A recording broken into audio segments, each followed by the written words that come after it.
Aimables téléspectateurs, merci pour votre fidélité à Star 21 TV, la télévision du 21e siècle. Bienvenue dans votre émission Star comme une émission qui vous permet de décrypter, d'analyser, de comprendre l'actualité sociopolitique.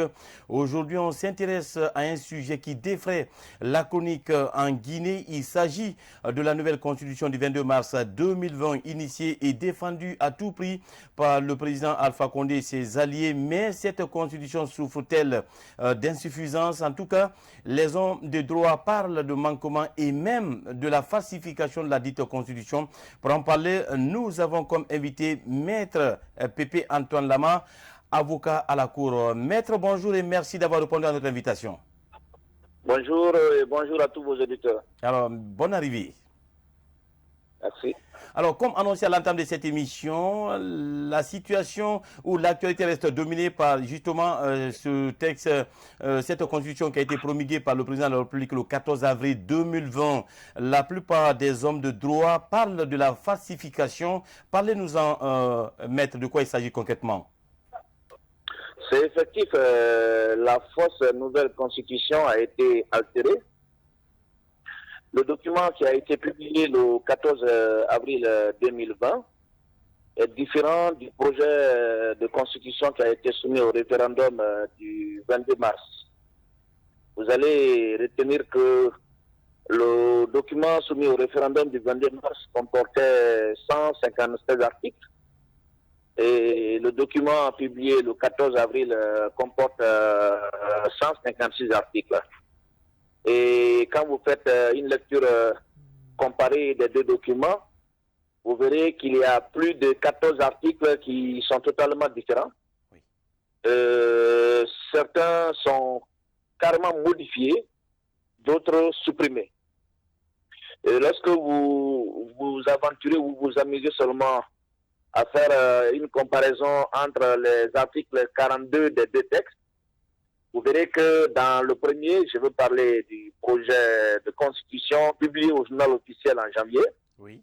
Vous verrez que dans ce document, la candidature indépendante est consacrée. Oui. Malheureusement et paradoxalement, le document publié le 14 avril a supprimé cette candidature indépendante au profit d'une candidature exclusivement réservée aux partis politiques et en plus, une candidature soutenue par un parrainage. Vous examinez également les articles 76 et 77, c'est pas la même chose. Les phrases ne se ressemblent pas, le contenu, c'est pas le même détail. C'est totalement différent. Hein?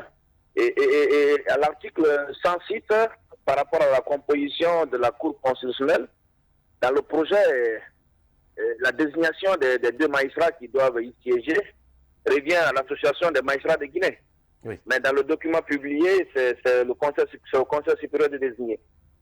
Dans le projet, c'est le Conseil de l'ordre qui doit désigner l'avocat qui doit y siéger. Mais dans le projet, au lieu que le Conseil de l'ordre ne soit appelé à désigner, on dit que le Conseil de l'ordre propose. Il y a beaucoup de dispositions comme ça qui ne se ressemblent pas, oui, qui portent à croire que la Constitution a été réécrite après le référendum, ce qui est totalement contraire à la procédure référendaire, parce que c'est le document soumis au référendum qui devrait, n'est-ce pas, être publié sans même qu'aucune virgule ne change. Oui. Maintenant, si certains citoyens, je ne sais pour quelle fin, se sont réunis en catimini pour comploter contre la volonté du peuple, altérer la volonté du peuple, mutiler, n'est-ce pas, le texte soumis au référendum, je pense que les conséquences doivent être tirées. Oui. Alors, Maître Lama, oui. Comment expliquez-vous aujourd'hui justement de ces manquements, de ces articles qui ont été retirés? Est-ce que la faute à la commission qui était vraiment chargée de rédiger la Constitution, ou c'est la faute justement au président de la République du fait de ne pas avoir vraiment une idée sur le contenu de la Constitution, ou bien c'est sciemment fait? Bon, je ne veux pas faire de préjugés à l'endroit de la personne de monsieur le président de la République. Oui. Et je veux plutôt qu'une enquête sérieuse soit menée. Vous savez, le décret de promulgation publié le 6 avril 2020 est clair, hein, à son article 1er.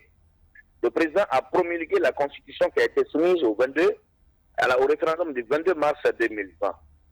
D'accord? Et tout le monde sait que la constitution qui a été officiellement présentée ici, publiée au journal officiel, signée et cachetée par le ministre de la Justice, garde des Sceaux, c'est bien le document publié au journal officiel. D'accord? Donc, si on parle de promulgation de la nouvelle constitution ou de la constitution approuvée au référendum du 22 mars, c'est bien le document publié en janvier. D'accord? Oui. Maintenant, à dire qu'il faut rechercher les auteurs, je suis d'accord. Parce que ce qui vient de se passer, ça frise le faux en écriture publique. Et le faux en écriture publique, c'est une infraction prévue et punie aux articles 585 et suivants du Code pénal. Une enquête sérieuse menée nous permettrait de trouver ceux-là qui ont apporté cette mutilation génitale de la Constitution approuvée au référendum du 22 mars 2020. Oui. Alors, Maître Lama, justement, puisque le président de la République, dans ce projet, quand le projet a été élaboré, il faut le reconnaître, avait demandé au ministre de la Justice de vulgariser ce projet, mais malheureusement, tel n'a pas été le cas. Est-ce que le ministre de la Justice n'a-t-il pas une grande part de responsabilité concernant des problèmes ou des insuffisances que comporte aujourd'hui cette nouvelle constitution? Moi, je ne peux pas attribuer cette altération au ministre de la Justice, garde des Sceaux. Oui.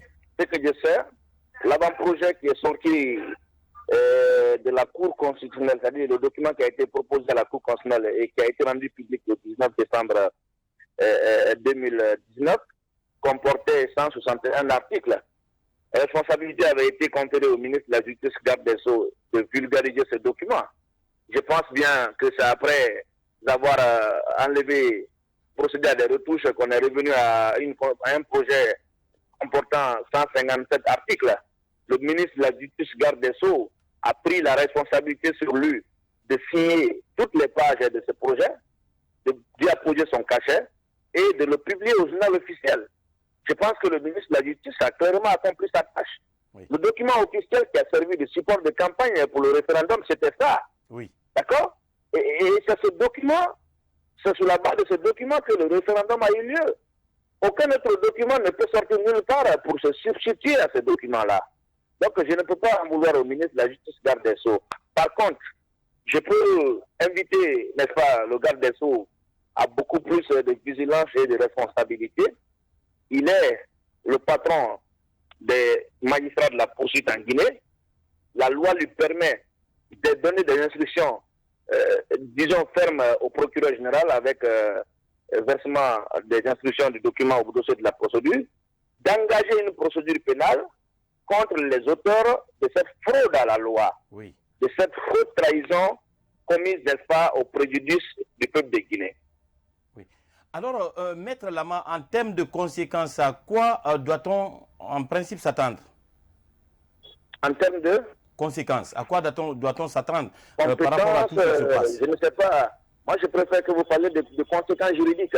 Oui, hein? alors, revenons sur les conséquences juridiques. Étant homme de droit, à quoi peut-on s'attendre concrètement? Écoutez, moi, je vois trois conséquences juridiques qu'on peut tirer de cette fraude-là. Allez-y. Cette fraude à la Constitution. La première, c'est ce que je viens de vous citer. Il va falloir engager une procédure pénale pour faux en écriture publique contre les auteurs de cette forfaiture. Ça, c'est la première conséquence qu'on doit tirer. La deuxième, c'est que les institutions constitutionnelles ou les pouvoirs constitutionnels qui sont habilités à saisir la Cour constitutionnelle doivent la saisir pour que l'ordre constitutionnel soit respecté. C'est du jamais vu dans le monde entier qu'un document soumis au référendum soit falsifié par un groupuscule qui n'a ni le droit, ni la qualité, ni le pouvoir. D'accord? Maintenant, la troisième conséquence qu'on peut tirer, c'est dans l'hypothèse où les mécanismes juridiques à l'interne n'ont pas du tout fonctionné. Là, on peut saisir la Cour de justice de la CEDEAO pour demander la condamnation de l'État guinéen pour violation des principes démocratiques de l'ordre constitutionnel guinéen. Loi que prévoit justement comme, disons, sanction exemplaire dans ce genre de situation. Est-ce qu'il y a quelque chose qui est prévu comme sanction contre les commanditaires? Écoutez, il y a des peines prévues l'article 585 suivant du code pénal. Si une enquête sérieuse est menée, on peut bien trouver à quel niveau l'altération de Dieu.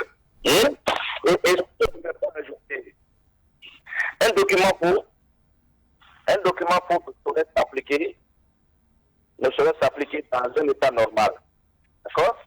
Pour moi, tant que la Constitution soumise, je dis bien la Constitution soumise au référendum du 28 mars 2020 n'est pas publiée in extenso au journal officiel, on considère qu'il n'y a pas encore de nouvelle Constitution et en conséquence, c'est la Constitution du 7 mai 2010 qui va s'appliquer.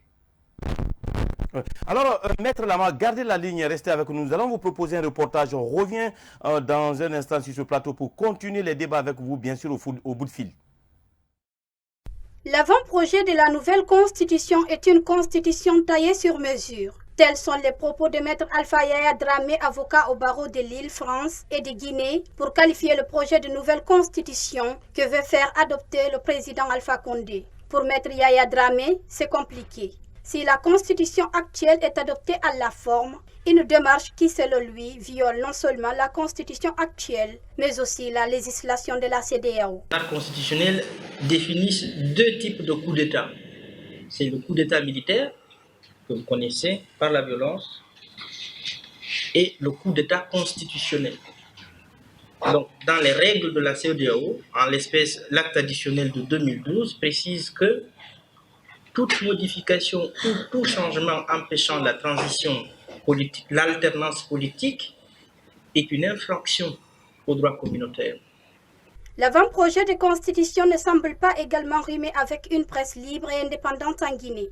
Se souciant de la sécurité des journalistes souvent maltraités dans le pays, l'avocat conseille ceci à la corporation. Il faudra peut-être changer de métier.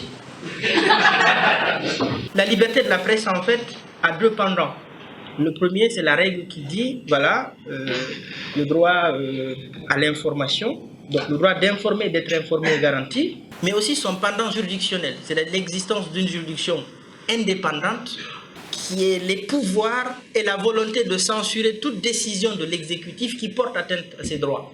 Donc si on vous garantit la liberté de la presse dans la Constitution, mais que les membres de la Cour peuvent être désignés par le président de la République, je vous pose la question, où est la garantie ? La Cour constitutionnelle est aussi épinglée par les conférenciers. Le manque d'ouverture est un des reproches faits à l'institution. Sur le plan interne, avec Maître Pépé, nous avons saisi la Cour constitutionnelle de deux. Il y a un troisième qui va être enregistré certainement demain. Mais nous sommes confrontés à un problème de taille à la Cour constitutionnelle.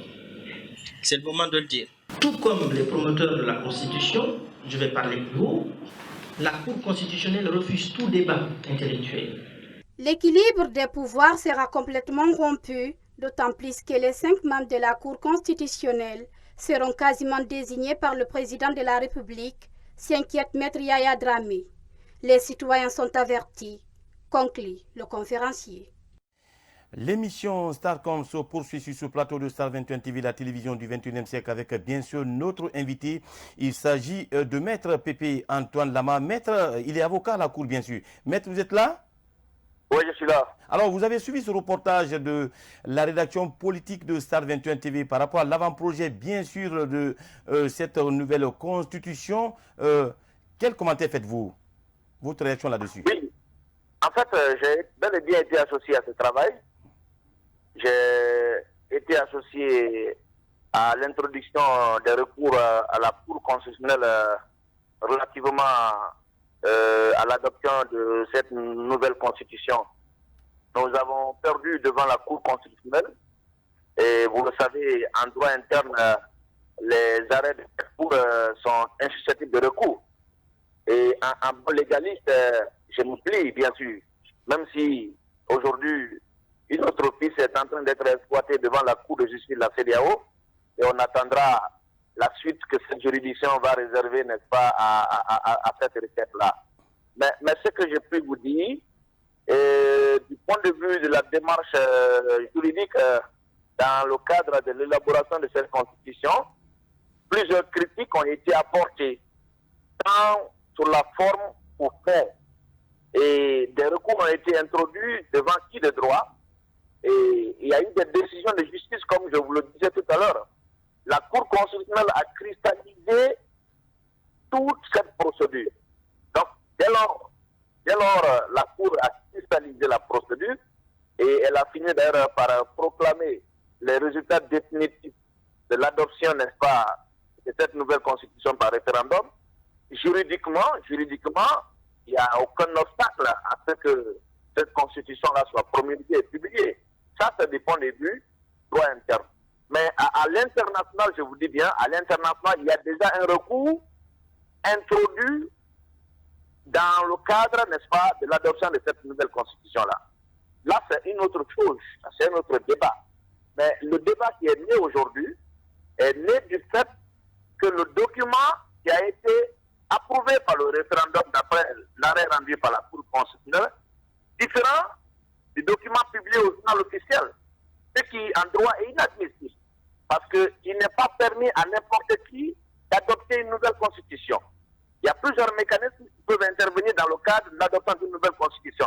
Mais il n'est point permis à un individu ou un groupe d'individus de s'arroger, n'est-ce pas, ce droit-là, et pour imposer un document comme ça au peuple. La constitution, c'est un texte sacré, c'est à partir d'elle que les autres normes existent, donc on ne saurait s'amuser avec dans le cadre de son élaboration. Oui. Alors, Maître Lama, justement, en termes de procédure, est-ce qu'on peut avoir une idée sur les étapes qui ont été violées par, justement, ceux-là qui ont rédigé la Constitution, cette nouvelle Constitution? Écoutez, d'abord, le 13 décembre, le président a saisi la Cour pour demander son avis par rapport à la constitutionnalité de sa démarche. Et il a joint à sa requête un projet de 161 articles. D'accord? Et la Cour a donné, n'est-ce pas, son avis favorable quant à l'adoption de ce document.